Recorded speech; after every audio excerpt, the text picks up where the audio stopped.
Okay, ഇന്ന് നമ്മൾ discuss ചെയ്യാൻ പോകുന്നത് പബ്ലിക് അഡ്മിനിസ്ട്രേഷന്റെ മൊഡ്യൂൾ 6 ആണ്. ഓക്കെ, ഇതിനിടയ്ക്ക് വേറെ മൊഡ്യൂൾസ് ഉണ്ട്. എന്നിരുന്നാലും നമ്മുടെ ക്വസ്റ്റ്യൻസ് കാണുന്നതിന്റെ ഇമ്പോർട്ടൻസ് അനുസരിച്ചിട്ടാണ് മൊഡ്യൂൾസ് ചൂസ് ചെയ്യുന്നത്. സോ നെക്സ്റ്റ് മൊഡ്യൂൾ എന്ന് പറയുന്നത് 6 ആണ്. ഇതിൽ പ്രിൻസിപ്പിൾസ് ഓഫ് ഓർഗനൈസേഷനെ കുറിച്ചാണ് പറയുന്നത്. അപ്പൊ നമുക്ക് നോക്കാം ഓരോന്നും എന്താണെന്നുള്ളത്. ആദ്യമായിട്ട് നമ്മൾ പറയുന്നത് ഓർഗനൈസേഷൻ എന്താണ് എന്നുള്ളതാണ്. സോ ഒരു ഓർഗനൈസേഷൻ എന്ന് പറഞ്ഞാൽ അഡ്മിനിസ്ട്രേഷന്റെ ഏറ്റവും പ്രധാനപ്പെട്ട ഒരു എലമെന്റ് ആയിട്ടാണ് കൺസിഡർ ചെയ്യുന്നത്. Organisation is an essential element of administration and it facilitates the proper utilisation of men, material and money for the accomplishment of defined purpose. കൃത്യമായി മുൻകൂട്ടി തീരുമാനിച്ചിരിക്കുന്ന ഒരു ലക്ഷ്യം നിറവേറ്റിയെടുക്കുന്നതിനായി ലഭ്യമായിട്ടുള്ള റിസോഴ്സുകളെ, അതായത് അത് ഹ്യൂമൻ ബീയിങ്സ് ആവാം, മെറ്റീരിയൽസ് ആവാം, മണി ആവാം, ഇത്തരത്തിലുള്ള റിസോഴ്സസിനെ കൃത്യമായി യൂട്ടിലൈസ് ചെയ്യുക എന്നുള്ളതാണ് ഒരു ഓർഗനൈസേഷൻ ചെയ്യുന്ന ഡ്യൂട്ടി എന്ന് പറയുന്നത്. ആൻഡ് ഓർഗനൈസേഷൻ എന്ന ടേം വന്നിരിക്കുന്നത് ഓർഗാനിസം എന്ന് പറയുന്ന ടേമിൽ നിന്നാണ്. ഈ ഓർഗാനിസം എന്ന ടേമിന്റെ meaning organised body of interdependent parts sharing common activity എന്നുള്ളതാണ്. അതായത് ഒരു ബോഡിയുടെ പല ഭാഗങ്ങൾ ഇല്ലെങ്കിൽ ഒരു ഓർഗനൈസേഷന്റെ വ്യത്യസ്ത ഭാഗങ്ങൾ ഒരു കോമൺ ആക്ടിവിറ്റിക്ക് വേണ്ടി പ്രവർത്തിക്കുന്നു എന്നുള്ളതാണ് ഈ ഓർഗനൈസേഷൻ അല്ലെങ്കിൽ ഓർഗാനിസിസം എന്നതുകൊണ്ട് ഉദ്ദേശിക്കുന്നത്. അതുകൊണ്ട് തന്നെ നമുക്ക് പറയാൻ സാധിക്കും ഓർഗനൈസേഷൻ എന്ന് പറഞ്ഞാൽ ഒരേ സമയം സ്ട്രക്ചറുമാണ്, അതേപോലെ തന്നെ ഒരേ സമയം സെറ്റ് ഓഫ് ഹ്യൂമൻ റിലേഷൻഷിപ്പും ആണ്. അതായത് ഓർഗനൈസേഷൻ ആസ് എ ബോഡി നമ്മൾ പറയും, അതോടൊപ്പം തന്നെ അതിൽ വർക്ക് ചെയ്യുന്ന ആളുകൾ തമ്മിലുള്ള ഇന്റർ റിലേഷൻഷിപ്പും ഓർഗനൈസേഷനെ സൂചിപ്പിക്കുന്നു. ക്ലിയർ ആയോ? ഇൻട്രൊഡക്ഷൻ ക്ലിയർ ആയോ? ഓർഗനൈസേഷൻ എന്ന് വെച്ചാൽ അഡ്മിനിസ്ട്രേഷന്റെ ഒരു എസെൻഷ്യൽ എലമെന്റ് ആണ്. മനുഷ്യനെയും ഹ്യൂമൻ ബീയിങ്സിനെയും മെറ്റീരിയൽസിനെയും മണി അങ്ങനെയുള്ള റിസോഴ്സസിനെ കൃത്യമായി യൂട്ടിലൈസ് ചെയ്യുക എന്നുള്ളതാണ് ഓർഗനൈസേഷന്റെ ഡ്യൂട്ടി എന്ന് പറയുന്നത്. ദെൻ ഓർഗാനിസിസം എന്ന് പറയുന്ന വാക്കിൽ നിന്നാണ് ഓർഗനൈസേഷൻ എന്ന ടേം എമർജ് ചെയ്ത് വന്നിരിക്കുന്നത്. അതിന്റെ meaning organised body of interdependent parts sharing common activity. ഒരു പൊതുവായ പ്രവർത്തനം നടപ്പിലാക്കി എടുക്കുന്നതിന് വേണ്ടി വ്യത്യസ്ത ഭാഗങ്ങൾ ഒരുമിച്ച് നിൽക്കുന്നതിനെയാണ് നമ്മൾ ഓർഗാനിസിസം എന്നതുകൊണ്ട് ഉദ്ദേശിക്കുന്നത്. അതുകൊണ്ട് തന്നെ ഓർഗനൈസേഷൻ എന്ന് പറയുന്നത് ഒരേ സമയം ഒരു സ്ട്രക്ചറുമാണ്, അതോടൊപ്പം തന്നെ ഒരു സെറ്റ് ഓഫ് ഹ്യൂമൻ റിലേഷൻഷിപ്പുമാണ്. ക്ലിയർ ആയോ? ഓക്കെ ആണല്ലോ അല്ലെ? ഇനി നമുക്ക് ഇതിന്റെ പ്രധാനപ്പെട്ട ഡെഫിനിഷൻസിലേക്ക് പോകാം. ഓക്കെ ആണല്ലോ അല്ലെ? ക്ലിയർ ആണല്ലോ? ചാറ്റ് ബോക്സിൽ കമന്റ് ചെയ്യണേ. ഓക്കെ, ഇനി നമുക്ക് ഡെഫിനിഷൻസിലേക്ക് പോകാം. വളരെ വളരെ ഇമ്പോർട്ടന്റ് ആണ്, പലപ്പോഴും ചോദിക്കാറുള്ള ക്വസ്റ്റ്യൻ ആണ്. നമുക്ക് ആദ്യം ഡിമോക്കിൽ നിന്ന് ഒന്നുകൂടി പറയാം. ഓർഗനൈസേഷൻ എന്ന് പറഞ്ഞു കഴിഞ്ഞാൽ അഡ്മിനിസ്ട്രേഷന്റെ ഒരു പ്രധാനപ്പെട്ട ഘടകമാണ്, ഇല്ലെങ്കിൽ ഒരു എലമെന്റ് ആണ്. നമുക്ക് ലഭ്യമായിട്ടുള്ള വിഭവങ്ങളെ, അത് ഹ്യൂമൻ ബീയിങ്സ് ആവാം, അതായത് ഹ്യൂമൻ റിസോഴ്സസ് ആവാം, മെറ്റീരിയൽ റിസോഴ്സസ് ആവാം, മണി ആവാം, ഫിനാൻഷ്യൽ റിസോഴ്സസ് ആവാം, ഏത് ടൈപ്പ് ഓഫ് റിസോഴ്സസും ആയിക്കോട്ടെ, അതിനെ കൃത്യമായി വിനിയോഗിക്കുക എന്നുള്ളതാണ് ഓർഗനൈസേഷൻ ചെയ്യേണ്ട ഉത്തരവാദിത്തം എന്ന് പറയുന്നത്. ഇനി പറയുന്നത് ഈ ഓർഗനൈസേഷൻ എന്ന ടേമിന്റെ ഒറിജിൻ ആണ്. ഓർഗാനിസിസം എന്ന് പറയുന്ന ഒരു വാക്കിൽ നിന്നാണ് ഓർഗനൈസേഷൻ ഡിറൈവ് ചെയ്ത് വന്നിരിക്കുന്നത്. ഓർഗാനിസിസം എന്നതുകൊണ്ട് ഉദ്ദേശിക്കുന്നത് an organized body of interdependent parts sharing common activity. ഒരു പൊതുവായ ജോലി അല്ലെങ്കിൽ ഒരു പ്രവർത്തനം നടപ്പിലാക്കി എടുക്കുന്നതിന് വേണ്ടിയിട്ട് ഒരുമിച്ച് നിൽക്കുന്ന കുറെ പരസ്പര ആശ്രയത്വത്തോട് നിൽക്കുന്ന പാർട്സ് ആണ് ഇതുകൊണ്ട് ഉദ്ദേശിക്കുന്നത്. ക്ലിയർ ആയോ? ഇത്തരത്തിൽ ഹ്യൂമൻ ബീയിങ്സ് ഇതിനകത്ത് ഇൻവോൾവ്ഡ് ആണ് എന്നുള്ളത് കൊണ്ട് തന്നെ ഓർഗനൈസേഷനെ നമ്മളൊരു സ്ട്രക്ചർ ആയിട്ടും പറയും, അതോടൊപ്പം തന്നെ ഒരു സെറ്റ് ഓഫ് ഹ്യൂമൻ റിലേഷൻഷിപ്പ് ആയിട്ടും പറയുന്നുണ്ട്. ഇത്രയുമാണ് നമ്മൾ ഇൻട്രൊഡക്ഷൻ ആയിട്ട് പറഞ്ഞത്. ക്ലിയർ ആണല്ലോ അല്ലേ? ഇനി നമുക്ക് വളരെ ഇമ്പോർട്ടന്റ് ആയിട്ടുള്ള ഭാഗത്തിലേക്ക് പോകാം. ഡെഫിനിഷൻസ് ആണ്, എപ്പോഴും ചോദിച്ചു കാണുന്നതാണ്, അതുകൊണ്ട് പഠിക്കാതിരിക്കരുത്. വളരെ വളരെ ഇമ്പോർട്ടന്റ് ആണ് ഡെഫിനിഷൻസ്. ആദ്യത്തെ ഡെഫിനിഷൻ നമ്മൾ പഠിക്കുന്നത് ഡിമോക്ക് ആൻഡ് ഡിമോക്കിന്റെ ആണ്. നിങ്ങൾ ജസ്റ്റ് ആ കീ ടേംസ് മാത്രം ഓർത്ത് വെച്ചാൽ മതി. ഞാൻ അങ്ങനെ തന്നെയാണ് നോട്ട് പ്രിപ്പയർ ചെയ്തിരിക്കുന്നത്. കീ ടേംസ് മാത്രമേ ഉൾക്കൊള്ളിച്ചിട്ടുള്ളൂ. ഓക്കെ, അതപ്പം ക്വസ്റ്റ്യൻ കാണുമ്പോൾ നമുക്ക് അതിൽ നിന്ന് ഫൈൻഡ് ഔട്ട് ചെയ്യാൻ പറ്റും. അപ്പൊ ഡിമോക്ക് പറഞ്ഞിരിക്കുന്നത് എന്താ? ഒരു ഓർഗനൈസേഷൻ എന്ന് പറഞ്ഞു കഴിഞ്ഞാൽ the administrative process is kept operating. ഒരു ഭരണപരമായിട്ടുള്ള പ്രക്രിയ നടക്കുന്ന ഒരു സ്ഥലത്തിനെയാണ് എന്തെന്ന് പറയുന്നത്? ഓർഗനൈസേഷൻ എന്ന് പറയുന്നത്. The administrative process is kept operating എന്നുള്ളതാണ് ഡിമോക്ക് പറയുന്ന ഡെഫിനിഷൻ. രണ്ടാമതായിട്ട് മൂണി പറയുന്ന ഡെഫിനിഷൻ ആണ്. According to Mooney, an organization is a human association for the attainment of common purpose.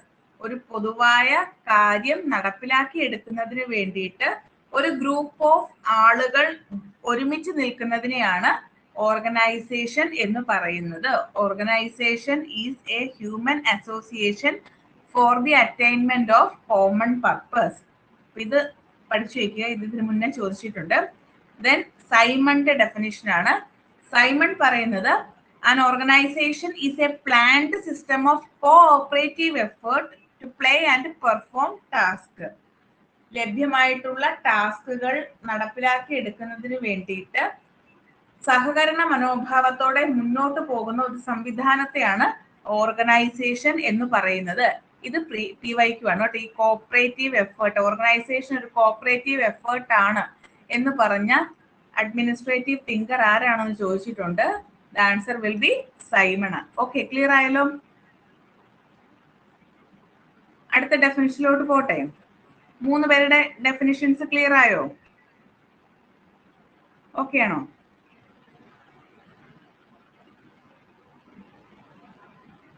ഒന്ന് ചാറ്റ് ബോക്സിൽ കമന്റ് ചെയ്യണേ. ക്ലിയർ ആണോ?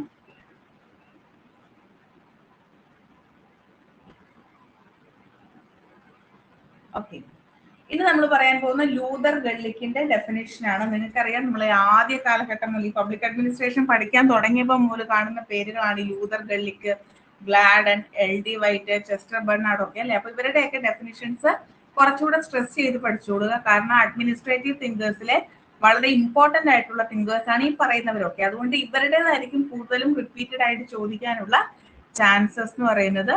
ബാക്കിയുള്ളവരെ നമുക്ക് സ്കിപ്പ് ചെയ്യാം എന്നല്ല, എന്നിരുന്നാലും ഇവർക്ക് കുറച്ചുകൂടി ഇമ്പോർട്ടൻസ് കൊടുക്കുക. ഓക്കെ, ഇനി ഗള്ളിക്ക് പറയുന്നത് an organization is a formal structure of authority through which work subdivisions are arranged, defined and coordinated for the defined objective.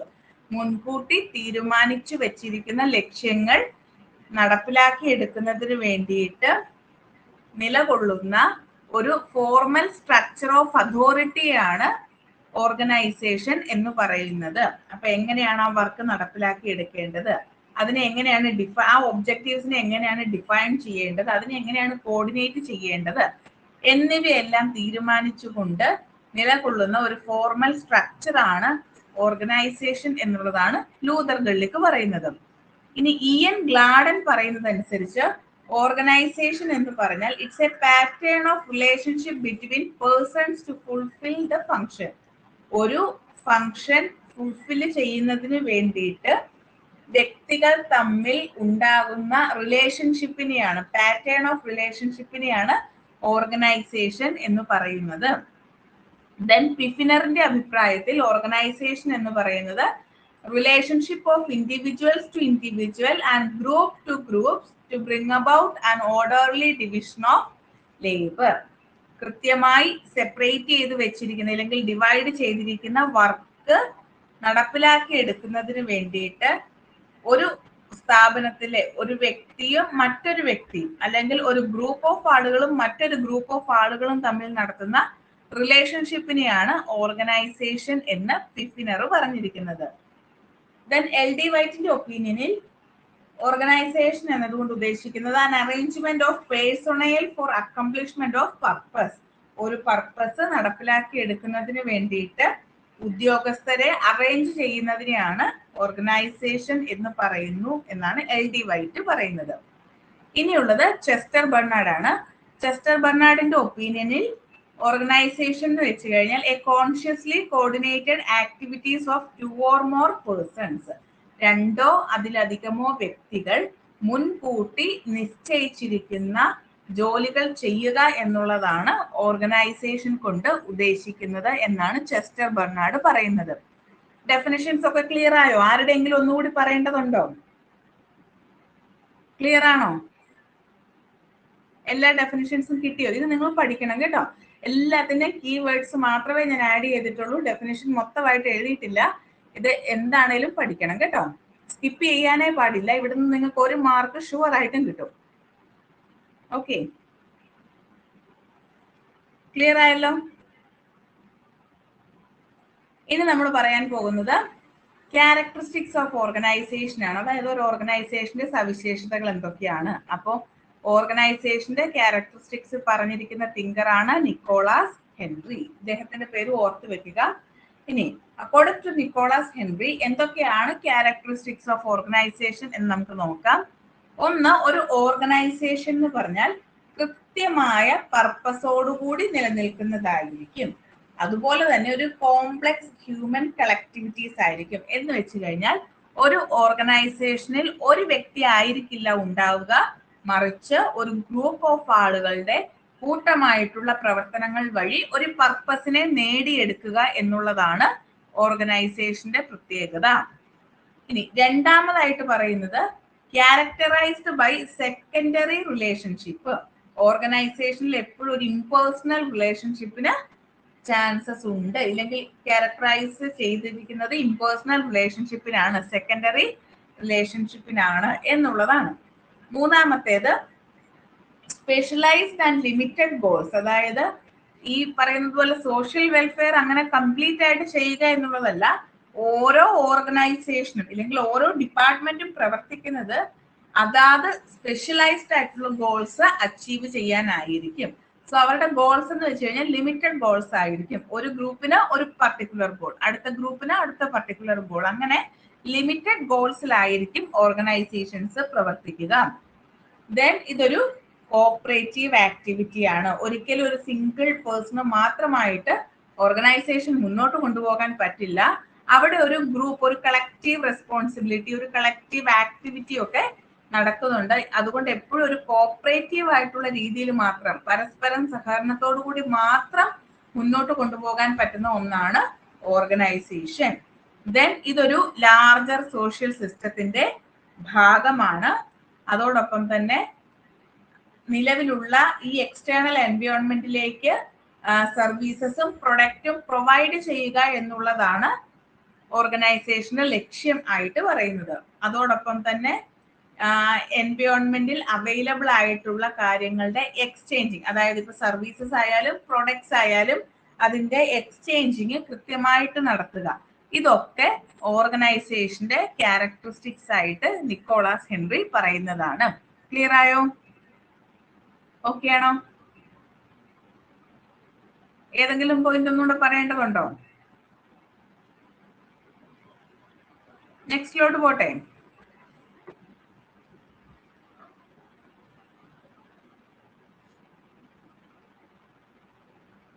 Okay, ഇനി നെക്സ്റ്റ് എന്ന് പറയുന്നത് എലമെന്റ്സ് ഓഫ് ഓർഗനൈസേഷൻ ആണ്. ഈ എലമെന്റ്സിനെ കുറിച്ച് പറയുവാണെങ്കിൽ ഇതിന്റെ ഡീറ്റെയിൽ ആയിട്ടുള്ള ഒരുപാട് കാര്യങ്ങളുണ്ട്. പക്ഷെ നിങ്ങളോട് ചോദിക്കുക, LD വൈറ്റ് പറഞ്ഞിരിക്കുന്ന എലമെന്റ്സ് ഓഫ് ഓർഗനൈസേഷൻ താഴെ പറയുന്നവയിൽ ഏതൊക്കെയാണ്, അല്ലെങ്കിൽ ഉൾപ്പെടുത്താത്തത് ഏതാണ്? ഈ ഒരു രീതിയിലായിരിക്കും ക്വസ്റ്റ്യൻ വരിക. സോ ആ ഒരു രീതിയിൽ തന്നെയാണ് ഞാൻ നോട്ട് അറേഞ്ച് ചെയ്തിരിക്കുന്നത്. നമുക്ക് ജസ്റ്റ് ആ ടേംസുകൾ മാത്രം പഠിച്ചാൽ മതിയാകും. Then elements of organization according to LD White. LD Whiteന്റെ ഒപ്പീനിയനിലുള്ള എലമെന്റ്സ് ഓഫ് ഓർഗനൈസേഷൻ ആണ് ഫസ്റ്റ് പറയുന്നത്. ഒന്ന്, ഒരു പേഴ്സൺ ഉണ്ടാകും, പിന്നെ കമ്പൈൻഡ് എഫേർട്ട് ആയിരിക്കും അവിടെ ഉണ്ടാവുക, അതുപോലെ തന്നെ അവിടെ ഒരു കോമൺ പർപ്പസ് ഉണ്ടായിരിക്കും. ക്ലിയർ ആയല്ലോ? വർക്കേഴ്സ് ഉണ്ടാവും, വർക്കേഴ്സ് എന്നാണ് പേഴ്സൺ കൊണ്ട് ഉദ്ദേശിക്കുന്നത്. കമ്പൈൻഡ് എഫേർട്ട് എന്ന് വെച്ചാൽ അവർ ചെയ്യുന്ന ആ ഒരു ജോലിയാണ്. കോമൺ പർപ്പസ് എന്ന് വെച്ചാൽ അവരെ എന്താണോ നേടിയെടുക്കുക, അല്ലെങ്കിൽ എന്ത് ജോലിയാണോ അവർ കംപ്ലീറ്റ് ചെയ്യാൻ ഉദ്ദേശിക്കുന്നത് അതിനെയാണ് കോമൺ പർപ്പസ് എന്നതുകൊണ്ട് ഉദ്ദേശിക്കുന്നത്. രണ്ടാമതായിട്ട് എലമെന്റ്സ് ഓഫ് ഓർഗനൈസേഷനെ കുറിച്ച് പറഞ്ഞിരിക്കുന്നത് ചെസ്റ്റർ ബെർണാഡ് ആണ്. അദ്ദേഹവും കോമൺ പർപ്പസിനെ കുറിച്ച് പറയുന്നു. അതുപോലെ തന്നെ കമ്മ്യൂണിക്കേഷൻ നടക്കുന്നു, വില്ലിംഗ്നെസ് ടു സെർവ്. ഒരു ഓർഗനൈസേഷനിൽ ഒരു കോമൺ പർപ്പസ് ഉണ്ടാകും, അവിടെ സ്ക്രീൻ കാണുന്നില്ല? ആർക്കും കാണാൻ പറ്റുന്നില്ലേ? ബാക്കിയുള്ളവർക്ക് കാണാവോ?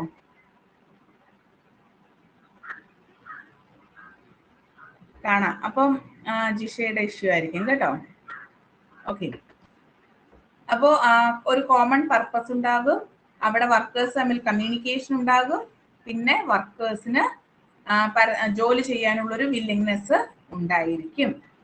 ദെൻ ഹെർബർട്ട് സൈമൺ ആണ് പറയുന്നത്. ഹെർബർട്ട് സൈമൺ പോയിന്റ് വൈസ് അല്ല പറയുന്നത്. അദ്ദേഹം പറയുന്നത് ഒരു ഓർഗനൈസേഷന്റെ ഫങ്ഷൻസ് എന്ന് പറയുന്നത് ഒരു ഓർഗനൈസേഷനിലുള്ള വർക്കുകൾ അവിടുത്തെ മെമ്പേഴ്സിനിടയിൽ ഡിവൈഡ് ചെയ്ത് കൊടുക്കണം. അതുപോലെ തന്നെ കൃത്യമായിട്ടുള്ള സ്റ്റാൻഡേർഡ് പ്രാക്ടീസസ് എന്നതുകൊണ്ട് ഉദ്ദേശിക്കുന്നത് ആ വർക്ക് കംപ്ലീറ്റ് ആകുന്നതിന് ആവശ്യമായിട്ടുള്ള റൂൾസ് ആൻഡ് റെഗുലേഷൻസ് അവിടെ ഉണ്ടായിരിക്കും. കൃത്യമായിട്ടുള്ള ഒരു കമ്മ്യൂണിക്കേഷൻ സിസ്റ്റം ഉണ്ടായിരിക്കും. ആ കമ്മ്യൂണിക്കേഷൻ സിസ്റ്റത്തിലൂടെ എന്താണ് അവർ നേടിയെടുത്തില്ലെങ്കിൽ അവർ ചെയ്ത ജോലിയുടെ റിസൾട്ട് കൃത്യമായിട്ട് ട്രാൻസ്മിറ്റ് ചെയ്യും. അതുപോലെ തന്നെ മെമ്പേഴ്സിന് ട്രെയിനിങ് കൊടുക്കും. ഈ കാര്യങ്ങളൊക്കെ ഉണ്ടെങ്കിൽ മാത്രമേ ഒരു ഓർഗനൈസേഷന്റെ ഫംഗ്ഷൻ കംപ്ലീറ്റ് ആകത്തുള്ളൂ. Dividing work among the members, formulating standard practices, providing a communication system, transmitting decisions and training the members. Clear ആയോ? 3 പേരാണ് എലമെന്റ്സ് ഓഫ് ഓർഗനൈസേഷനെ കുറിച്ച് പറഞ്ഞിട്ടുള്ളത്. ക്ലിയർ ആയോ? ഓക്കെ ആണോ? LD White, Chester Bernard, Herbert Simon. Clear ആയോ?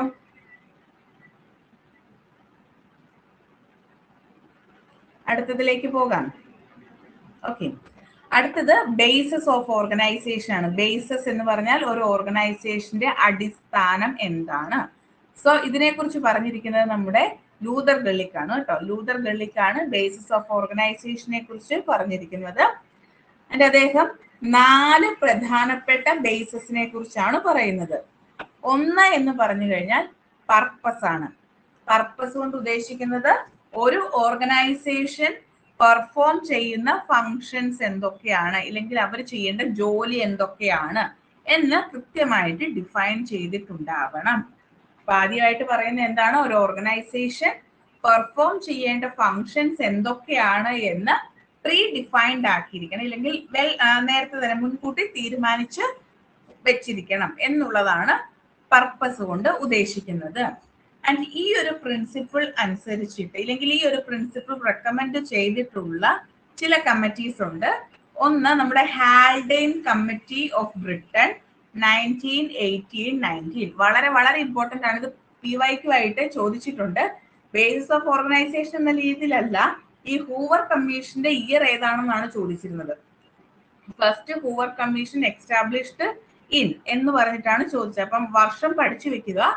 Haldane committee of Britain 1918 and 19. First Hoover commission of USA 1949 to 50. Then നമ്മുടെ first ARC in India, നമ്മുടെ ഇന്ത്യയിൽ നിന്ന് 1966-70 ഫസ്റ്റ് ARC. ഇതൊക്കെ ഈ പർപ്പസ് എന്ന് പറയുന്ന പ്രിൻസിപ്പിൾ റെക്കമെൻഡ് ചെയ്തിട്ടുള്ള കമ്മിറ്റീസ് ആണ്. ക്ലിയർ ആയോ? അപ്പൊ ഒന്നാമത്തെ ബേസ് എന്താണ്? പർപ്പസ് ആണ്. പർപ്പസ് എന്നതുകൊണ്ട് ഉദ്ദേശിക്കുന്നത് ഒരു ഓർഗനൈസേഷൻ പെർഫോം ചെയ്യുന്ന ഫങ്ഷൻസ് ആണ്. ക്ലിയർ ആയോ? ഓക്കെ ആണോ?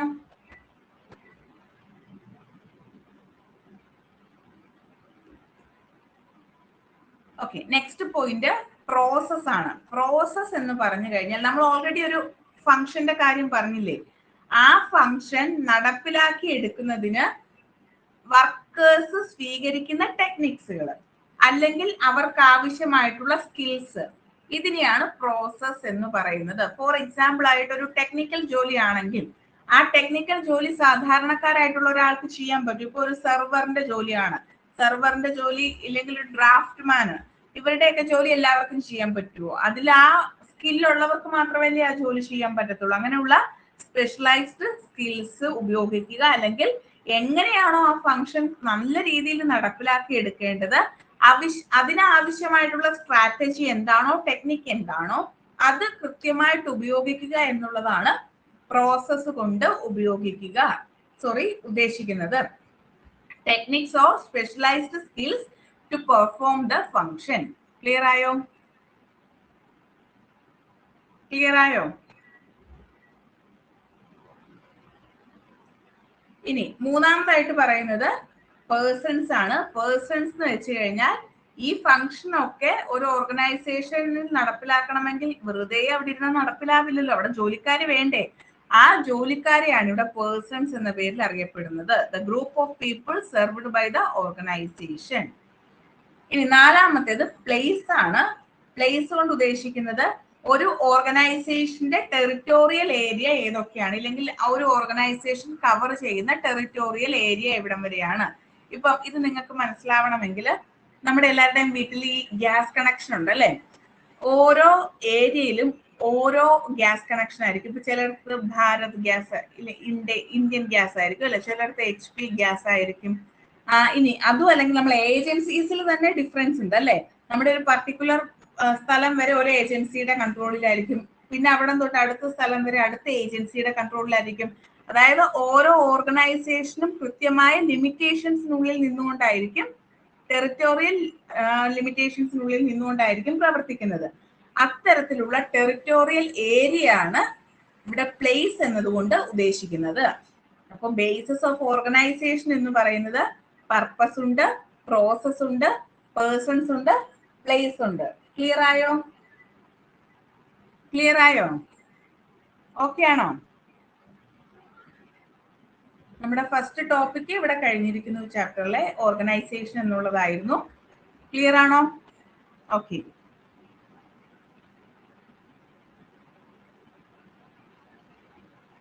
ഇനി നെക്സ്റ്റ് കോൺസെപ്റ്റ് ഹയറാർക്കിയാണ്. എന്താ ഹയറാർക്കി എന്ന് വെച്ചാൽ നമ്മൾ ഈ പബ്ലിക് അഡ്മിനിസ്ട്രേഷൻ തുടങ്ങിയ സമയത്ത് തന്നെ പറയുന്നുണ്ട് അല്ലെ, ഹയറാർക്കി ഹയറാർക്കി. എന്താ ഹയറാർക്കി? ജസ്റ്റ് ഒന്ന് കമന്റ് ചെയ്തേ, എന്താ ഹയറാർക്കി?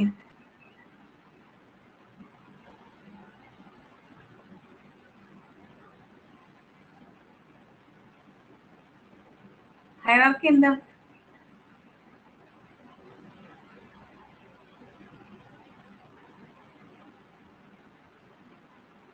Any idea?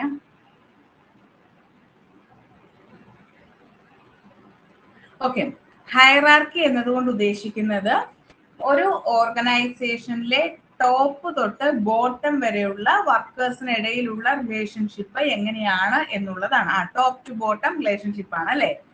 അപ്പൊ നമ്മൾ അതിന് സുപ്പീരിയർ സബോർഡിനേറ്റ് റിലേഷൻഷിപ്പ് എന്നോ ടോപ്പ് ടു ബോട്ടം റിലേഷൻഷിപ്പ് എന്നോ ഒക്കെ പറയാറുണ്ട്. ഈ ഒരു ഐഡിയ മുന്നോട്ട് കൊണ്ടുവന്നത് പ്രധാനമായിട്ട് നമ്മുടെ ക്ലാസിക്കൽ തിങ്കേഴ്സ് ആണ്. നമ്മൾ പബ്ലിക് അഡ്മിനിസ്ട്രേഷൻ തിയറി പഠിച്ചപ്പോൾ ക്ലാസിക്കൽ തിയറി പഠിച്ചില്ലേ? ആ ക്ലാസിക്കൽ തിയറിയിൽ നമ്മൾ പഠിച്ചിട്ടുള്ള Max Weber, Henri Fayol, Luther Gulick, Urwick, Mooney and Reiley ഇവരൊക്കെയാണ് ഈ ഹയറാർക്കി എന്ന കോൺസെപ്റ്റിനെ കൂടുതലായിട്ട് ഇമ്പോർട്ടൻസ് കൊടുത്ത് പറഞ്ഞിട്ടുള്ളത്. അപ്പോൾ ഹയറാർക്കിക്ക് ഇമ്പോർട്ടൻസ് കൊടുത്തിട്ടുള്ളത് ക്ലാസിക്കൽ തിങ്കേഴ്സ് ആണ് എന്നത് ഓർത്തു വെക്കുക. ആരൊക്കെയാണ് പ്രധാനപ്പെട്ട തിങ്കേഴ്സ് എന്നും ഓർത്തു വെക്കുക. ഇനി വളരെ ഇമ്പോർട്ടന്റ് ആയിട്ടുള്ള ഒരു കാര്യം, ഈ പറയുന്ന തിങ്കേഴ്സ് ഈ ഹയറാർക്കിയെ പല പേരുകളിലാണ് വിളിച്ചിട്ടുള്ളത്. അത് എക്സാമിന് ചോദിക്കാറുണ്ട്. സ്കേലാർ ചെയിൻ എന്ന് ഹയറാർക്കിയെ വിളിച്ച അഡ്മിനിസ്ട്രേറ്റീവ് തിങ്കർ ആണ് ഹെൻറി ഫയോഡ്. ഓർത്ത് വെച്ചോളുക, സ്കേലാർ ചെയിൻ എന്ന് ഹയറാർക്കിയെ വിളിച്ചത് ഹെൻറി ഫയോഡ് ആണ്. സ്കേലാർ പ്രോസസ് എന്ന് ഹയറാർക്കിയെ വിളിച്ചത് മോണി ആൻഡ് റീലി ആണ്. ആൻഡ് ഹയറാർക്കി എന്നത് ഒരു യൂണിവേഴ്സൽ ഫിനോമിനൻ ആണ് എന്ന് പറഞ്ഞിട്ടുള്ളത് മോണിയാണ്.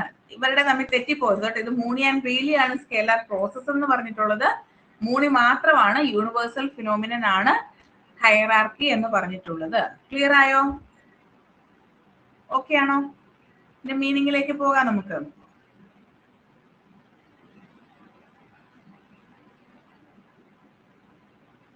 ഓക്കെ, ഇനി മീനിങ് പറഞ്ഞാൽ ഈ ഹയറാർക്കി എന്ന ടേം വന്നിരിക്കുന്നത് ഗ്രീക്ക് വേർഡിൽ നിന്നാണ്. അതിന്റെ meaning A ruling body of priest organised into ranks. അതുകൊണ്ടാണ് നമ്മൾ ഹയറാർക്കി പഠിക്കുന്ന സമയത്ത് എക്സാമ്പിൾ ആയിട്ട് പറയുന്നത് എന്താണ്, നമ്മുടെ ഈ ക്രൈസ്തവ മതത്തിലുള്ള അച്ഛന്മാരുടെ റാങ്കുകളെ കുറിച്ചല്ലേ പറയുന്നത് അല്ലെ? ഏറ്റവും മുകളില് എന്താ ഇന്നയാള്, ഇല്ലെങ്കിൽ എന്റെ താഴെ ഇന്നയാള് എന്ന രീതിയിൽ നമ്മൾ പറയാറില്ലേ ഹയറാർക്കിയില്? ഇപ്പൊ ബിഷപ്പ്, ഓക്സിലറി ബിഷപ്പ്, അങ്ങനെയൊക്കെ പറഞ്ഞ് നമ്മൾ പഠിച്ചിട്ടില്ലേ പണ്ട് PG ടൈമില്? അതിന്റെ കാരണം എന്ന് വെച്ച് കഴിഞ്ഞാൽ ആദ്യം തന്നെ ഈ ഹൈറാർക്കി എന്ന വേർഡ് ഉപയോഗിച്ചത് ഇത്തരത്തിൽ പ്രീസ്റ്റിനെ ക്ലാസിഫൈ ചെയ്യാൻ വേണ്ടിയിട്ടാണ്. അതൊരു ഗ്രീക്ക് വേർഡാണ്. പിന്നെ സ്കേലാർ പ്രോസസ് എന്നല്ലേ ഹെൻറി ഫയോളൊക്കെ വിളിച്ചത്. അപ്പൊ ഈ സ്കേലാർ എന്ന് പറയുന്ന വാക്ക് സ്കെയിൽ എന്ന് പറയുന്ന വാക്കിൽ നിന്നാണ് വന്നിട്ടുള്ളത്. അതിന്റെ മീനിങ് ലാഡർ. ലാഡർ എന്ന് വെച്ചാൽ എന്താ? ഏണി. ഏണിയുടെ പ്രത്യേകത എന്താ? താഴെ ഒരു സ്റ്റെപ്പ്, പിന്നെ മുകളിൽ ഒരു സ്റ്റെപ്പ്, അതിന്റെ മുകളിൽ ഒരു സ്റ്റെപ്പ്, അതിന്റെ മുകളിൽ ഒരു സ്റ്റെപ്പ്, അങ്ങനെ ഒരു ഓർഡറിലാണ് അല്ലെ പോകുന്നത്. അതായത് താഴെ തൊട്ട് മുകളിലേക്ക്, അല്ലെങ്കിൽ മുകളിൽ നിന്ന് താഴേക്ക് ഒരു പർട്ടിക്കുലർ ഓർഡറിലാണ് പോകുന്നത്. ആ ഒരു ഓർഡർ നിലനിൽക്കുന്നത് കൊണ്ടാണ് ഈ ഒരു പ്രോസസ്സിനെ, ഹൈറാർക്കിക്കൽ സ്ട്രക്ചറിനെ നമ്മൾ സ്കേലാർ പ്രോസസ് എന്ന് വിളിക്കുന്നത്. ഹെൻറി ഫയോൾ ആണ് അത് വിളിച്ചത്. എന്നാലും സ്കേലാർ പ്രോസസ് എന്ന് ഹൈറാർക്കി അറിയപ്പെടാൻ കാരണം ഇത്തരത്തിൽ ഒരു പടിപടിയായിട്ട് ഇങ്ങനെ മുന്നോട്ട് പോകുന്ന രീതിയിലാണ് ഇത് അറേഞ്ച് ചെയ്തിരിക്കുന്നത് എന്നുള്ളത് കൊണ്ടാണ്. സോ നമുക്ക് ഹൈറാർക്കിയുടെ ഡെഫിനിഷൻസ് നോക്കാം. ആദ്യമായിട്ട് ഹൈറാർക്കിക്ക് ഡെഫിനിഷൻ കൊടുത്തിട്ടുള്ള തിങ്കർ LD വൈറ്റ് ആണ്. LD വൈറ്റിന്റെ ഡെഫിനിഷൻ ആണ് ഏറ്റവും ഇമ്പോർട്ടന്റ്, പഠിച്ചു വെക്കണം. It is the universal application of superior subordinate relationship. അതായത് ഒരു ഓർഗനൈസേഷനിലെ മേലുദ്യോഗസ്ഥനും കീഴുദ്യോഗസ്ഥനും തമ്മിലുള്ള റിലേഷൻഷിപ്പിനെയാണ്, അതായത് പൊതുവായിട്ട് ഉപയോഗിക്കുന്ന ഒരു റിലേഷൻഷിപ്പിനെ, ആപ്ലിക്കേഷനെയാണ് നമ്മൾ എന്തെന്ന് പറയുന്നത്? ഹൈറാർക്കി എന്ന് പറയുന്നത്. Superior subordinate relationship in an organisation is called hierarchy. രണ്ടാമത്തത് മില്ലറ്റിന്റെ ഡെഫിനേഷൻ ആണ്. ഇത് പൊതുവെ അങ്ങനെ ചോദിച്ച് കണ്ടിട്ടില്ല, എന്നിരുന്നാലും ചോദിക്കാൻ സാധ്യതയുണ്ട് എന്നുള്ളത് കൊണ്ട് ആഡ് ചെയ്തതാണ്. A method whereby the, ഏതാ കാണാത്തത്? ഡെഫിനിഷൻസ് ആണോ കാണാത്തത്?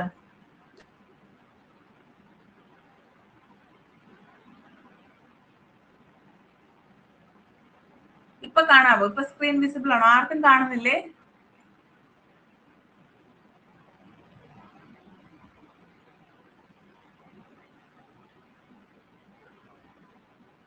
ഓക്കെ, എനിക്ക് തോന്നുന്നു ജിഷയുടെ അവിടെ കുറച്ച് റേഞ്ച് ഇഷ്യൂസ് ഉണ്ട്, അതുകൊണ്ടാണ് സ്ക്രീൻ വിസിബിൾ ആകാത്തത്. ഒന്ന് ലീവ് ആയിട്ട് കയറിയാൽ മതി, അപ്പൊ ഓക്കെ ആവേ.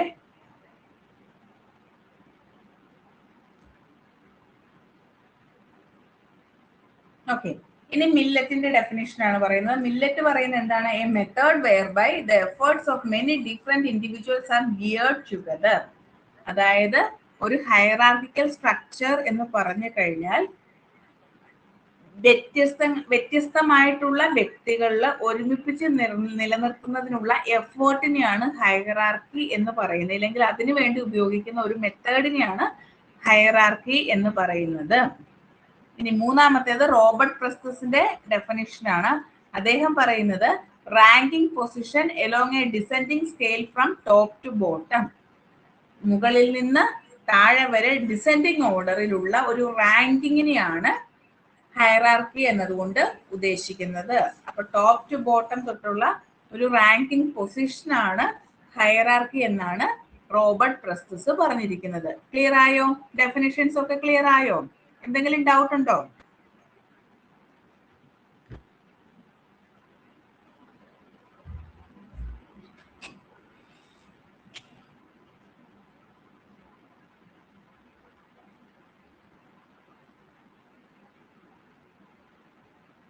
ഓക്കെ ആണോ? ഓക്കെ ആണോ?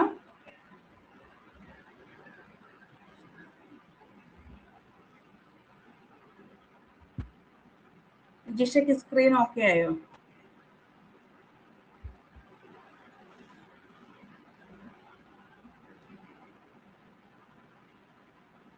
ഓക്കെ, സെക്കൻഡ് ഡെഫിനിഷൻ ഒന്നുകൂടെ പറയാം. മില്ലറ്റിന്റെ ഡെഫിനിഷൻ ആണ്. മില്ലറ്റ് പറയുന്നത് എന്താന്ന് വെച്ച് കഴിഞ്ഞാല് ഒരു ഓർഗനൈസേഷനിൽ പലതരത്തിലുള്ള ഇൻഡിവിജ്വൽസ് ഉണ്ടാവും. നമുക്ക് തന്നെ അറിയാം, നമ്മുടെ കൂട്ടത്തിൽ ധാരാളം ഇൻഡിവിജ്വൽസ്, അല്ലെങ്കിൽ നമ്മളുടെ കോ വർക്കേഴ്സ് ആയിട്ട് ഒരുപാട് പേരുണ്ടാവും. ഓരോരുത്തർക്കും ഓരോ നേച്ചറും ആയിരിക്കും അല്ലെ? അപ്പൊ ഈ വ്യത്യസ്തമായ നേച്ചറുള്ള ഇൻഡിവിജ്വൽസിനെ ഒരുമിപ്പിച്ച് നിർത്തുന്നതിനുള്ള എഫേർട്ട് എടുക്കാൻ വേണ്ടി ഉപയോഗിക്കാവുന്ന ഒരു മെത്തേഡാണ് ഹൈറാർക്കി എന്നുള്ളതാണ് മില്ലറ്റ് പറയുന്നത്. അതായത് ഒരു കറക്റ്റ് ആയിട്ടുള്ള ഓർഡറിലാണ് ലീഡർഷിപ്പിന്റെ കാര്യങ്ങളിൽ പോകുന്നത് എങ്കിൽ അദ്ദേഹം പറയുന്നത് ഈ സബോർഡിനേറ്റ്സ് കേൾക്കാതെ നിവർത്തിയില്ലല്ലോ. അപ്പൊ ഈ ഇൻഡിവിജ്വലിന്റെ സ്വഭാവം എന്താണെങ്കിലും ലീഡർ പറയുന്നത് കേട്ടല്ലേ പറ്റൂ. ആ ഒരു രീതിയിൽ ഉപയോഗിക്കാവുന്ന ഒരു മെത്തേഡായിട്ടാണ് ഹയറാർക്കിയെ മില്ലറ്റ് അവതരിപ്പിച്ചിരിക്കുന്നത്. ഡിഫറെന്റ് ഇൻഡിവിജ്വൽസിനെ ഒരുമിപ്പിച്ച് നിർത്താനുള്ള ഒരു മെത്തേഡായിട്ടാണ് ഹയറാർക്കി അദ്ദേഹം കാണുന്നത്. ക്ലിയർ ആയോ? ഓക്കെ ആണോ അബിത? ഓക്കെ. ഇനി പറയുന്നത് ഓക്കെ പറയാം. ഹയറാർക്കി എന്ന് പറയുന്ന കോൺസെപ്റ്റ് അവതരിപ്പിച്ചിരിക്കുന്നത് നമ്മുടെ ക്ലാസിക്കൽ തിങ്കേഴ്സ് ആണ്. അതായത് ക്ലാസിക്കൽ തിയറിയിൽ നമ്മൾ ഓൾറെഡി പറഞ്ഞല്ലോ, ഹ്യൂമൻ ബീയിങ്സിനെ വലിയ പ്രാധാന്യം ഒന്നും കൊടുക്കുന്നില്ല, ഇക്കണോമിക് പെർസ്പെക്റ്റീവിലാണ് പറയുന്നതെന്നൊക്കെ നമ്മൾ നേരത്തെ പഠിച്ചിരുന്നു അല്ലേ. അപ്പോ ഇക്കണോമിക് പെർസ്പെക്റ്റീവിൽ അവതരിപ്പിക്കുന്ന ഈ ക്ലാസിക്കൽ തിങ്കേഴ്സ് തന്നെയാണ് ഹയറാർക്കി എന്ന് പറയുന്ന കോൺസെപ്റ്റിനും ഇമ്പോർട്ടൻസ് കൊടുത്തിരിക്കുന്നത്. മാക്സ് വെബർ, അതുപോലെ തന്നെ Henri Fayol, Luther Gulick, Urwick, Mooney and Reiley, ഇവരൊക്കെയാണ് ഹയറാർക്കിയെ കൂടുതലായിട്ടും ഇമ്പോർട്ടൻസ് കൊടുത്തുകൊണ്ട് അവതരിപ്പിച്ചിട്ടുള്ള ക്ലാസിക്കൽ തിങ്കേഴ്സ്. ക്ലിയർ ആയോ? ഓക്കെ. ഇനി നമുക്ക് നോക്കാം എങ്ങനെയാണ് ഈ സ്കേലാർ പ്രോസസ്സ് ഏത് പ്രിൻസിപ്പിളിലാണ് പ്രവർത്തിക്കുന്നത് എന്നുള്ളത്. 3 പ്രധാനപ്പെട്ട പ്രിൻസിപ്പിൾസ് ആണ് ഹയറാർക്കിക്ക് ഉള്ളത്. ഒന്നാമത്തേത് principle of through proper channel എന്ന് പറയും. അതായത് ഞാനിപ്പോൾ ഒരു എക്സാമ്പിൾ കാണിക്കുമ്പോൾ നിങ്ങൾക്ക് മനസ്സിലാകും. സപ്പോസ് ഇവിടെ നമുക്ക് എ എന്ന് കൊടുക്കാം, ഇത്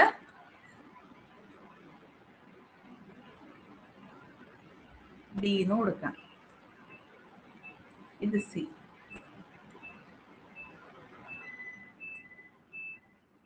ഇത് ഡി.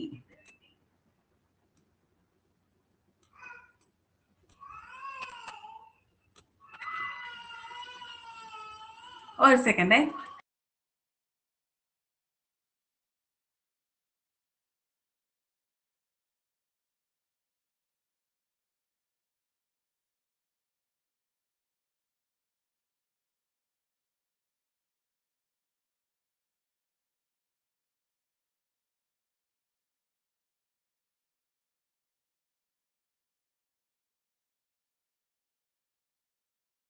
കേൾക്കാലോ അല്ലേ?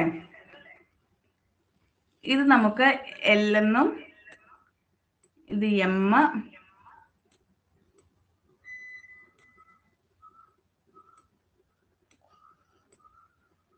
എൻ, ഒ, പി, ദെൻ ഇവിടെ നമുക്ക് എഫ്, ഇവിടെ നമുക്ക് ജി, ഇത് എസ് എന്നും കൊടുത്തെന്ന് വിചാരിക്കുക. ഓക്കെ. അപ്പോ ഇവിടെയുള്ള ഈ എഫ് എന്ന് പറയുന്ന ആൾക്ക്,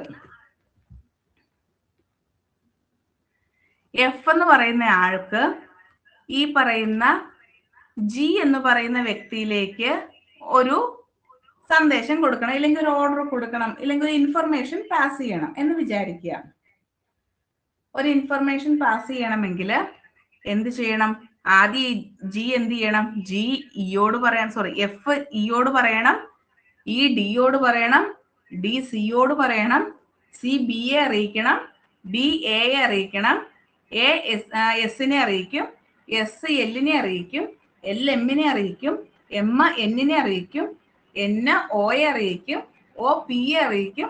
എന്നിട്ട് പി എന്ത് ചെയ്യും? പി ആയിരിക്കും അവരോട് പറയുക, ജിയോട് കാര്യം പറയുക. അപ്പൊ നോക്കിക്കേ എങ്ങനെയാ പോയിരിക്കുന്നത്. ഇവിടെ നിൽക്കുന്ന ഒരാൾക്ക് ഇവിടെ ഉള്ള ഒരാളോട് കാര്യം പറയണമെങ്കിൽ ഇങ്ങനെ ഒരു സ്ട്രക്ചറിൽ തന്നെ പോണം അല്ലേ?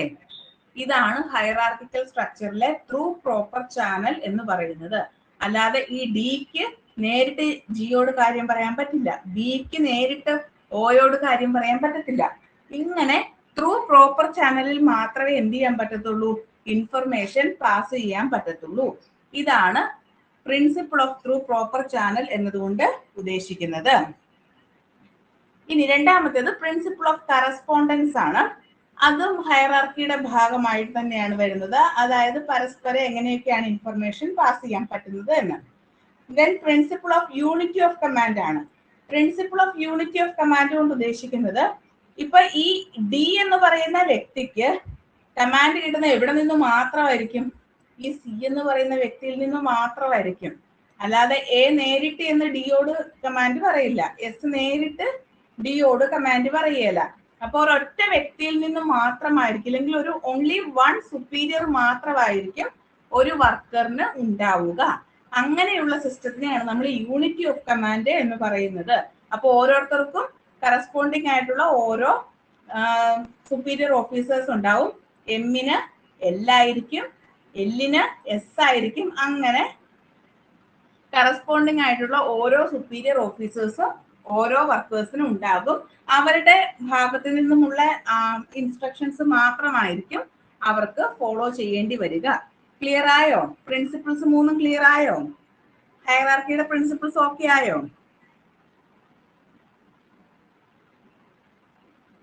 ഓക്കെ, എല്ലാവർക്കും ക്ലിയർ ആയല്ലോ അല്ലേ? ഓക്കെ, ഇനി വളരെ ഇമ്പോർട്ടന്റ് ആയിട്ടുള്ള ഒരു ടേം ഉണ്ട്.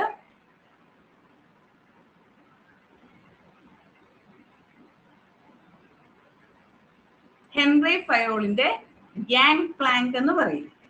ഇത് ചോദിച്ചിട്ടുണ്ട്. ഗ്യാങ് പ്ലാങ്ക് അവതരിപ്പിച്ചിട്ടുള്ള ക്ലാസിക്കൽ തിയറിസ്റ്റ് ആരാണ് എന്ന് ഇതിനു മുന്നേ ചോദിച്ചിട്ടുണ്ട്. അത് ഹെൻറി ഫയോൾ ആണെന്ന് ഓർത്തു വെക്കുക.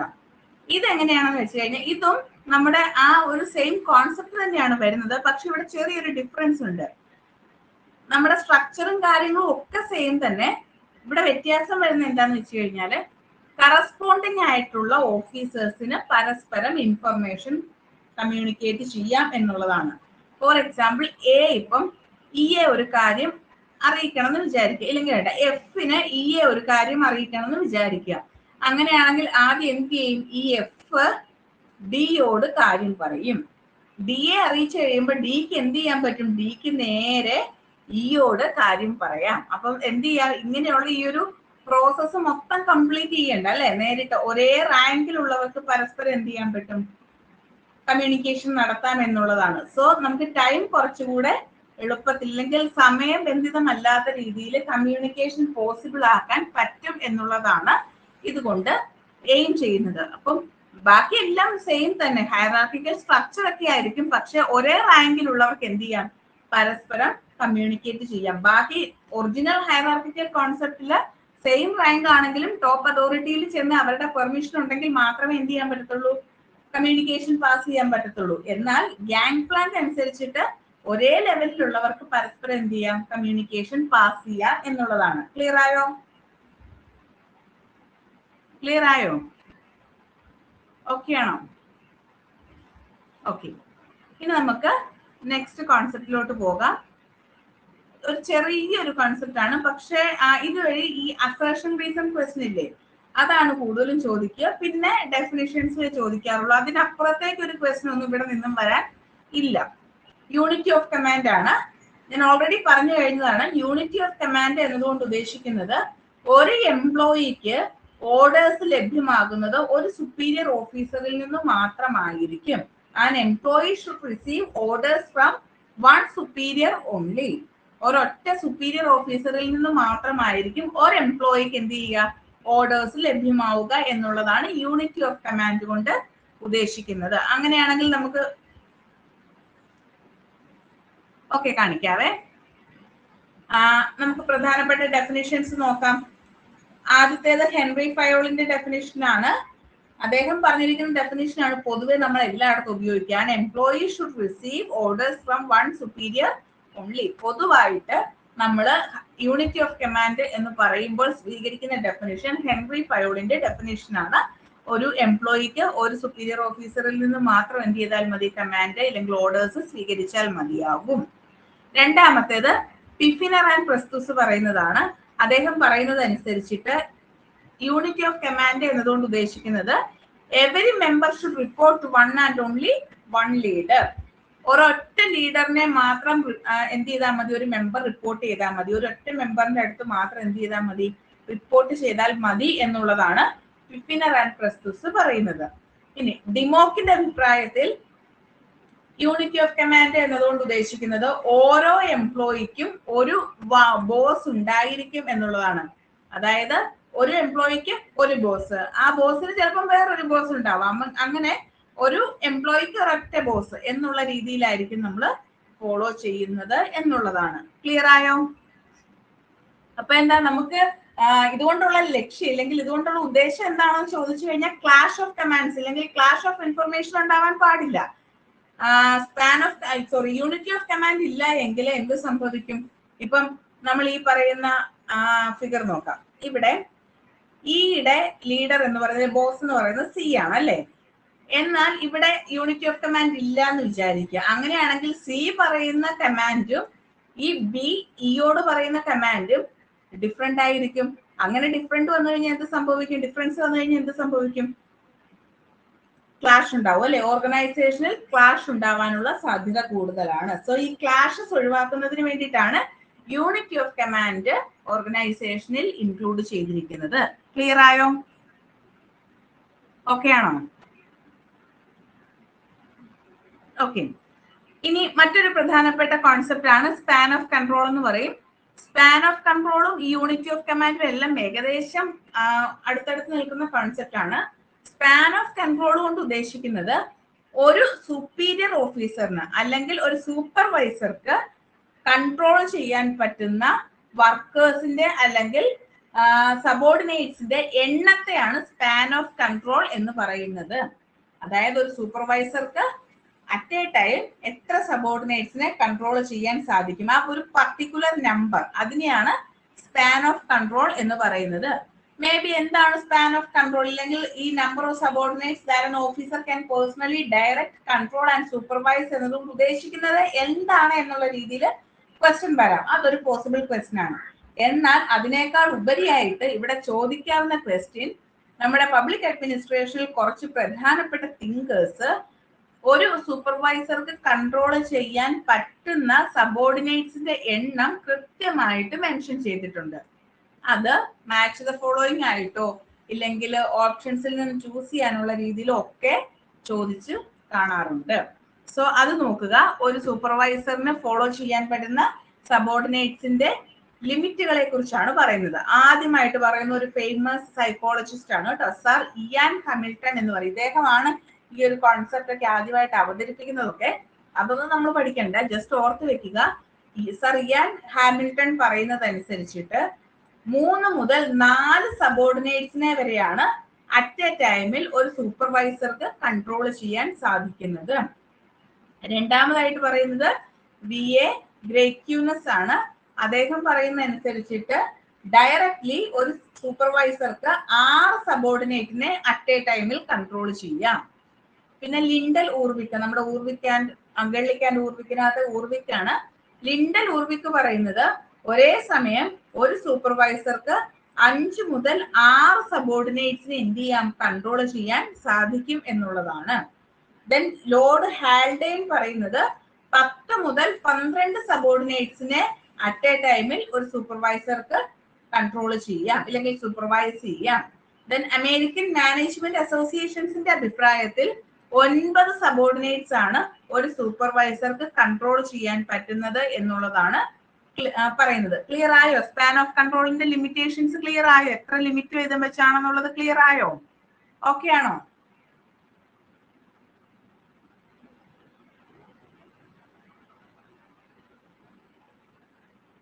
ക്ലിയർ ആയോ? ഒന്നുകൂടെ പറയണോ? ഇത് പഠിച്ചോണേ, ഈ നമ്പർ പഠിച്ചോണേ, ഇമ്പോർട്ടന്റ് ആണേ.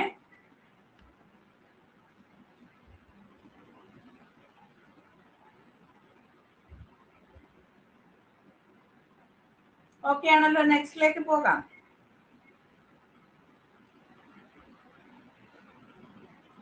ഡെഫിനിഷൻ ഒന്നുകൂടെ പറയാം.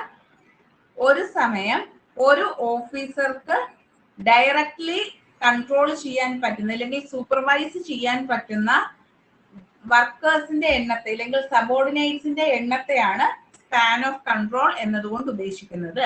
Number of subordinates that an officer can personally direct control and supervise at A time എന്നുള്ളതാണ് സ്പാൻ ഓഫ് കൺട്രോളിന്റെ ഡെഫിനേഷൻ എന്ന് പറയുന്നത്. ക്ലിയർ ആയോ? ഒരേ സമയം ഒരു സൂപ്പർവൈസർക്ക് എത്ര സബോർഡിനേറ്റ്സിനെ കൺട്രോൾ ചെയ്യാൻ സാധിക്കുന്നു എന്നുള്ളതാണ്. ഓക്കെ, നമുക്ക് അടുത്ത കോൺസെപ്റ്റിലേക്ക് പോകാം.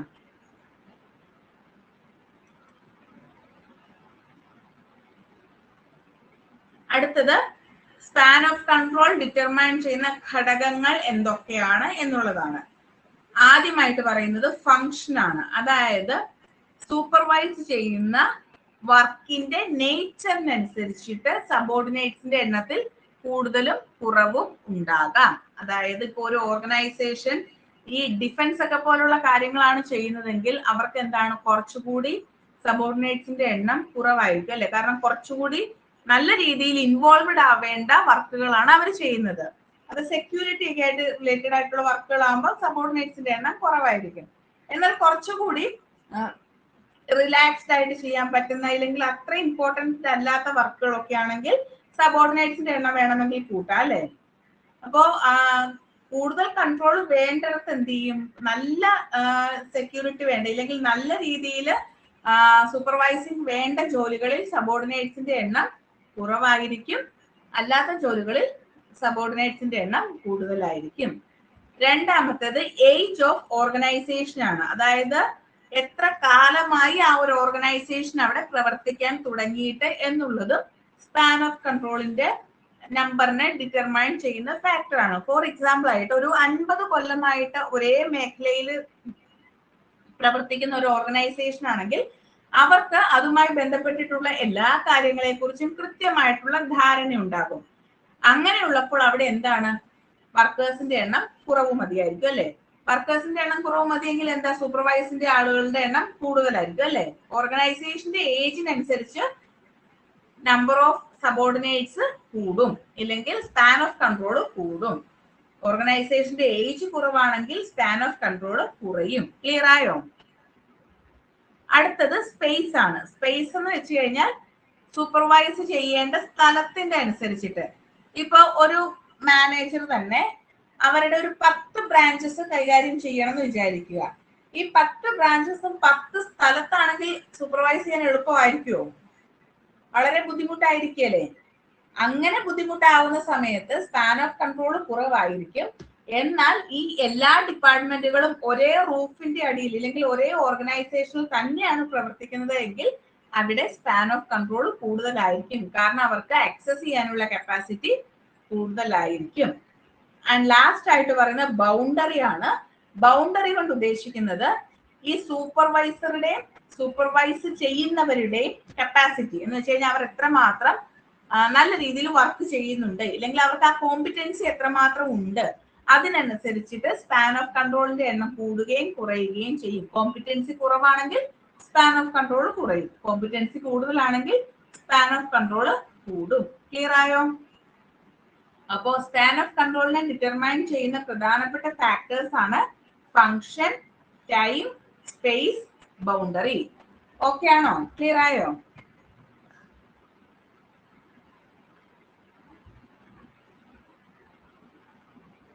നെക്സ്റ്റ് ടോപ്പിക് പറയട്ടെ.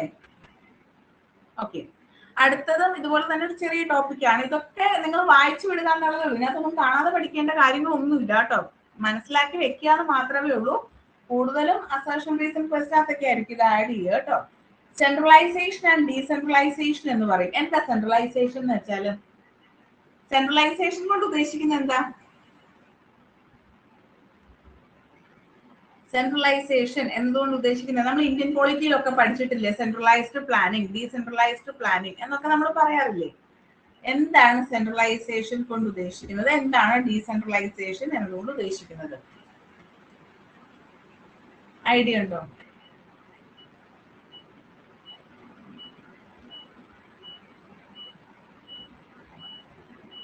ഓക്കെ, ഞാൻ സ്പീഡിൽ പറഞ്ഞു പോവാണ്. ഇതുകൂടെ എനിക്ക് തീർക്കണം എന്നുള്ളത് കൊണ്ട് ഞാൻ പറഞ്ഞു പോവാണ്. സെൻട്രലൈസേഷൻ എന്നതുകൊണ്ട് ഉദ്ദേശിക്കുന്നത് എന്താണ്? ഒരു അഡ്മിനിസ്ട്രേറ്റീവ് സിസ്റ്റത്തിലെ അതോറിറ്റി ഇല്ലെങ്കിൽ എന്താണ്, ഫുൾ പവേഴ്സ് കോൺസെൻട്രേറ്റ് ചെയ്തിരിക്കുന്നത് അതിലെ ടോപ്പ് ലെവലിലുള്ള ആളുകളിലായിരിക്കും. ആൻഡ് ലോവർ ലെവലിലുള്ള ആളുകൾക്ക് ഇല്ലെങ്കിൽ സബോർഡിനേറ്റ്സിന് എന്ത് ചെയ്യാൻ പറ്റത്തില്ല, അവരുടേതായിട്ടുള്ള തീരുമാനങ്ങൾ എടുക്കുവാനുള്ള കപ്പാസിറ്റി ഉണ്ടാവില്ല. Concentration of authority at the top level of administrative system. ഒരു അഡ്മിനിസ്ട്രേറ്റീവ് സിസ്റ്റത്തിന്റെ ടോപ്പ് ലെവലിലുള്ള അതോറിറ്റിയുടെ കയ്യിലായിരിക്കും പവർ കോൺസെൻട്രേഷൻ എന്ന് പറയുന്നത്. ഡിസിഷൻ മേക്കിംഗ് കപ്പാസിറ്റി എന്നൊക്കെ പറയുന്നത് ആ ഒരു ടോപ്പ് ലെവലിലുള്ള അതോറിറ്റിയുടെ കയ്യിലായിരിക്കും എന്നുള്ളതാണ്. ഇതിന്റെ മെറിറ്റ് എന്താണെന്ന് ചോദിച്ചു കഴിഞ്ഞാൽ ഓർഗനൈസേഷനെ കംപ്ലീറ്റ് ആയിട്ട് കൺട്രോൾ ചെയ്യാൻ വേണ്ടിയിട്ട് സാധിക്കും. അതുപോലെ തന്നെ ഒരേ രീതിയിൽ ആ ഓർഗനൈസേഷനിലുള്ള എല്ലാ വർക്കുകളും കംപ്ലീറ്റ് ആക്കാൻ സാധിക്കും എന്നുള്ളതാണ്. അതുപോലെ തന്നെ ഈ അഡ്മിനിസ്ട്രേറ്റീവ് അബ്യൂസസ് ഒക്കെ എന്ന് വെച്ചാൽ വർക്കില് മാൽ പ്രാക്ടീസസ് കറപ്ഷൻ ഒന്നും ഇല്ലാതെ അത് നല്ല രീതിയിൽ മുന്നോട്ട് കൊണ്ടുപോകാൻ വേണ്ടി സഹായിക്കും. അതുപോലെ ഡ്യൂപ്ലിക്കേഷൻ ഓഫ് വർക്ക്, ഇപ്പം പലരും കൂടിയിട്ടാണ് ചെയ്യുന്നത് എങ്കിൽ പലരും തീരുമാനം എടുത്താണ് ചെയ്തതെങ്കിൽ ഒരേ വർക്ക് റിപ്പീറ്റ് ചെയ്യാനുള്ള ചാൻസസ് ഉണ്ട് അല്ലെ. അങ്ങനെ ഡ്യൂപ്ലിക്കേഷൻ ഓഫ് വർക്ക് ഇല്ലാതാക്കുന്നതിന് സഹായിക്കുന്നു. അതുപോലെ തന്നെ റിസോഴ്സസ് അതിന്റെ മാക്സിമം ഉപയോഗിക്കാൻ സഹായിക്കുന്നു. അപ്പൊ ഇതൊക്കെയാണ് സെൻട്രലൈസേഷൻ കൊണ്ടുള്ള മെറിറ്റ്സ് എന്ന് പറയുന്നത്. വളരെ വായിച്ചു നോക്കിയാൽ ജസ്റ്റ് മനസ്സിലാക്കാവുന്ന കാര്യങ്ങൾ മാത്രമേ ഉള്ളൂ. വേറെ പ്രത്യേകിച്ച് ടഫ് ആയിട്ടുള്ള ഒരു കാര്യമില്ല. ഓർഗനൈസേഷന് കംപ്ലീറ്റ് ആയിട്ടുള്ള ഒരു കൺട്രോള് സെൻട്രലൈസേഷനിലൂടെ നടപ്പിലാക്കി എടുക്കാൻ സാധിക്കുന്നു എന്നുള്ളതാണ് സെൻട്രലൈസേഷന്റെ പ്രത്യേകത. ഇനി ഇതിന് നേരെ ഓപ്പോസിറ്റ് ആണ് ഡീസെൻട്രലൈസേഷൻ എന്ന് പറയുന്നത്. ഓരോ ഫീൽഡ് ഓഫീസേഴ്സിനും ഇല്ലെങ്കിൽ ഓരോ ലീഡേഴ്സിനും സ്പെസിഫൈഡ് മാനറിൽ ഇല്ലെങ്കിൽ അവര് ചെയ്യുന്ന ജോലിക്ക് അനുസൃതമായിട്ട് തീരുമാനങ്ങൾ ഡിസിഷൻ മേക്കിംഗ് നടത്താനുള്ള കപ്പാസിറ്റി അവർക്ക് ഉണ്ടാകും. അതിനെയാണ് ഡീസെൻട്രലൈസേഷൻ എന്നതുകൊണ്ട് ഉദ്ദേശിക്കുന്നത്. ഇനി ഡീസെൻട്രലൈസേഷൻ നമുക്ക് മൂന്നായിട്ട് ഡിവൈഡ് ചെയ്യാം. ഒന്നാമത്തേത് പൊളിറ്റിക്കൽ ഡീസെൻട്രലൈസേഷൻ ആണ്. പൊളിറ്റിക്കൽ ഡീസെൻട്രലൈസേഷൻ കൊണ്ട് ഉദ്ദേശിക്കുന്നത് establishment of new levels of government ആണ്. ഇപ്പൊ നമ്മൾ തന്നെ പറയാറില്ലേ, central government, state government, local self government എന്നിങ്ങനെ മൂന്ന് മേഖല, മൂന്ന് ലെവൽസ് ഓഫ് ഗവൺമെന്റിലല്ലേ നമ്മുടെ പൊളിറ്റിക്കൽ ഡീസെൻട്രലൈസേഷൻ പോകുന്നത്. തീരുമാനങ്ങൾ ഡിസിഷൻ മേക്കിംഗ് നടത്തുന്നത് 3 ലെവൽസ് ഓഫ് ഗവൺമെന്റിലാണ്. 3 ലെവൽസ് ഓഫ് ഗവൺമെന്റിലാണ്.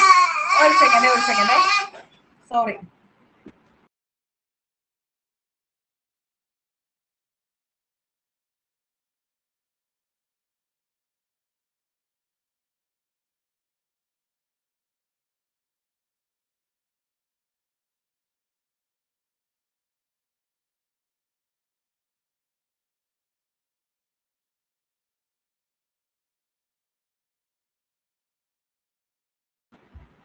സോറി കേട്ടോ, ഡിസ്റ്റർബൻസ് ഉണ്ടാക്കിയതിന്. അപ്പോൾ പൊളിറ്റിക്കൽ ഡീസെൻട്രലൈസേഷൻ കൊണ്ട് ഉദ്ദേശിക്കുന്നത് establishment of new levels of government ആണ്. ദെൻ ടെറിട്ടോറിയൽ ഡീസെൻട്രലൈസേഷൻ ആണ്. അതായത് പല ലെവൽസ് ഓഫ് ഗവൺമെന്റിന് പകരം പല പല അഡ്മിനിസ്ട്രേറ്റീവ് യൂണിറ്റ്സുകളായിട്ട് പല പല ഏരിയാസ് ആയിട്ട് ഡിവൈഡ് ചെയ്യുന്നു. ദെൻ ഫങ്ഷണൽ ഡീസെൻട്രലൈസേഷൻ ആണ്. സ്പെഷ്യലൈസ്ഡ് യൂണിറ്റിന് ഡിസിഷൻ മേക്കിംഗ് അതോറിറ്റി കൊടുക്കുന്നു എന്നുള്ളതാണ്. അത് സെൻട്രൽ ഏജൻസി തന്നെയായിരിക്കും കൊടുക്കുന്നത്. ആ പർട്ടിക്കുലർ ഫംഗ്ഷൻ ചെയ്യാൻ വേണ്ടിയിട്ട് മാത്രമായിരിക്കും ഇത്തരത്തിലുള്ള ഏജൻസീസിനെ ഇല്ലെങ്കിൽ യൂണിറ്റുകളെ അവര് അപ്പോയിന്റ് ചെയ്യുന്നത്. ക്ലിയർ ആയോ? ടൈപ്സ് മനസ്സിലായോ?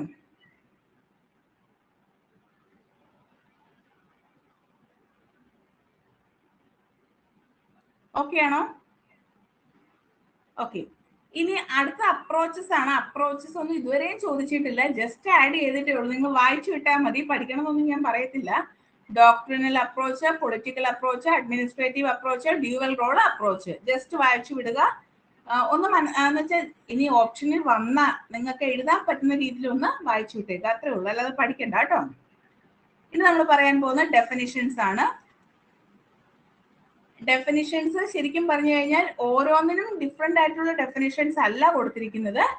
ഈ പറയുന്ന സെൻട്രലൈസേഷനും ഡീസെൻട്രലൈസേഷനും കമ്പയർ ചെയ്തുകൊണ്ടാണ് അഡ്മിനിസ്ട്രേറ്റീവ് തിങ്കേഴ്സ് ഡെഫിനിഷൻസ് കൊടുത്തിരിക്കുന്നത്. അതിൽ ഫസ്റ്റ് എന്ന് പറഞ്ഞാൽ LD വൈറ്റിന്റെ ഡെഫിനിഷൻ ആണ്. LD വൈറ്റ് എന്താ പറഞ്ഞിരിക്കുന്നത്? Decentralisation is the process of transfer of administrative authority from a lower to higher level of government is called centralization and converse the decentralization. അതായത് ഒരു administrative അതോറിറ്റിയെ ലോവറിൽ നിന്നും ഹയർ ലെവൽ ഓഫ് ഗവൺമെന്റിലേക്ക് അറേഞ്ച് ചെയ്യുന്നതിന്, ഇപ്പം ഏറ്റവും താഴെയുള്ള ആള് തൊട്ട് മുകളിലുള്ളയാളെ അഭിപ്രായം അറിയിക്കുന്നു, അയാൾ അതിന് തൊട്ട് മുകളിലുള്ള ആളെ അഭിപ്രായം അറിയിക്കുന്നു, അങ്ങനെ ഏറ്റവും ടോപ്പിലുള്ള ആളായിരിക്കും കാര്യങ്ങളെല്ലാം ഡിസൈഡ് ചെയ്യുന്നത്. അതാണ് സെൻട്രലൈസേഷൻ കൊണ്ട് ഉദ്ദേശിക്കുന്നത്. എന്നാൽ ഡീസെൻട്രലൈസേഷൻ എന്ന് പറയുന്നത് ഏറ്റവും ടോപ്പിലുള്ള വ്യക്തി പവേഴ്സ് എന്ത് ചെയ്യും? ഡിവൈഡ് ചെയ്ത് താഴെയുള്ളവർക്ക് കൊടുക്കും. നേരെ ഓപ്പോസിറ്റ്. അതാണ് ഡീസെൻട്രലൈസേഷൻ കൊണ്ട് ഉദ്ദേശിക്കുന്നത്. ക്ലിയർ ആയോ? എൽ ഡി വൈറ്റിന്റെ ഡെഫിനിഷൻ ക്ലിയർ ആയോ? എൽ ഡി വൈറ്റിന്റെ ഡെഫിനിഷൻ ക്ലിയർ ആയോ? ഓക്കെ ആണോ?